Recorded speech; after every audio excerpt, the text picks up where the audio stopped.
Hello, Mr. Andrew. Nice to see you again. Nice to see you. How are you? Oh, wonderfully blessed as always, and so are you. And a big, big, big congrats on Tick Tick Boom, a fun and thought-provoking homage to struggling artists everywhere, and I love it. Thank you. Thank you so much. Oh, you're so welcome. So you've been our Spider-Man, our Eduardo Saverin, Desmond Dawes, Jim Baker this year. Why Jonathan Larson?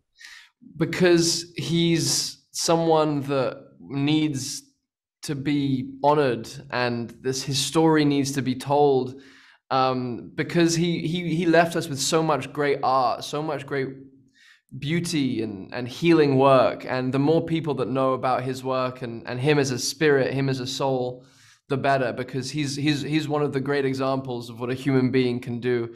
And for me as an actor, it was just a no-brainer. The fact that Lin-Manuel Miranda wants to make a film about his life and that he wants you to come and help out. There's no saying no to that. And then the fact that I got to learn how to sing and play piano and dance, but really it's the story for me and who this man was, and his longing to live fully, his longing to sing his whole song, as much of his song as he possibly can while he was here for the short period of time that he was here, and how he wanted to inspire a generation. Like, it's the big privilege of my life to play this character.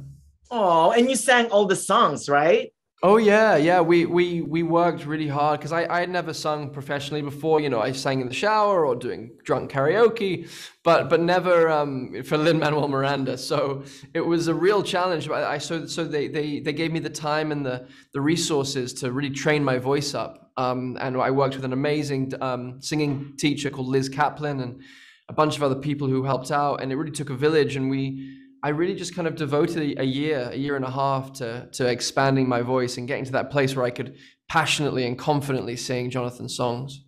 And you passionately and confidently belted them all out. I was like, wow, he's hitting the high notes. Yeah, so it was. I'm shocked. I was as shocked as you are. I'm like, oh, okay, I'm up here. Great, fine. Let's stay there. It was great. What about the dance numbers? Did you have fun practicing some of the dance numbers? I mean, dancing is, I love dancing so much. It's one of my favorite things just to do in life. So then to go and be able to learn all this choreography with Robin De Jesus and Vanessa Hudgens and Alex Shipp, and it was just a pure joy. Like, and a friend of mine choreographed it, Ryan Heffington. He's such a beautiful, unique, creative choreographer. I'd worked with him on a music video previously for Arcade Fire, and we just had so much fun creating it. And his imagination is so genius and outside of the box. It was so much fun. What about working with Lin-Manuel Miranda? What was his biggest pointers to you? What were the pointers he gave you? Like everyone else, I'm just so in awe, in love with Lin, and as an artist, as a theater maker, and as a director, there was no exception. Like, the joy that he created on set was totally remarkable. It was the kind of place you didn't want to leave at the end of the day. And then, what I found really remarkable, he is so connected to John. He is a part of John's lineage artistically. So his perspective, his ideas about John, and I just kind of was trying to absorb as much from him as like a sponge as I could, because I knew that he had a connection with John in his bones. At its heart is following your passion, right? I mean, what were some of the themes, or what's the theme that resonated with you the most?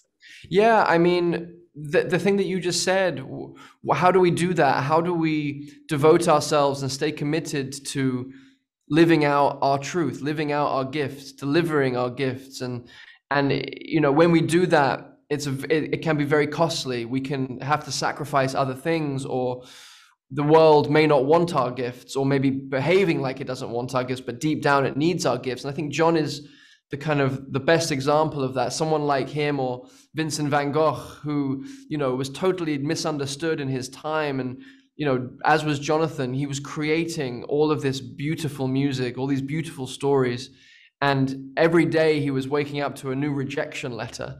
Someone else telling him, we don't want this. This isn't right for us. We don't need this. Nah, you're barking up the wrong tree. But then the next day he would wake up and he would continue to write. He would continue to sing. He would continue to pound away on his keyboard in the face of all of that rejection. And if he had decided one morning to say, you know what, maybe I'm barking up the wrong tree. Maybe I should stop.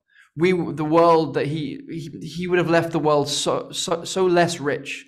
He left us with so much beauty, and thank God. So I think it's a real testament to the struggle and the longing of an artist to make what they want to make, even if the world doesn't seem to want what you want to give it. That's right. Great songs, fantastic performances, fluid direction. Tick, Tick, Boom is a movie after my heart. One of my favorite films this year. Definitely. So boom. Boom. Thank you. Bye. Thank you.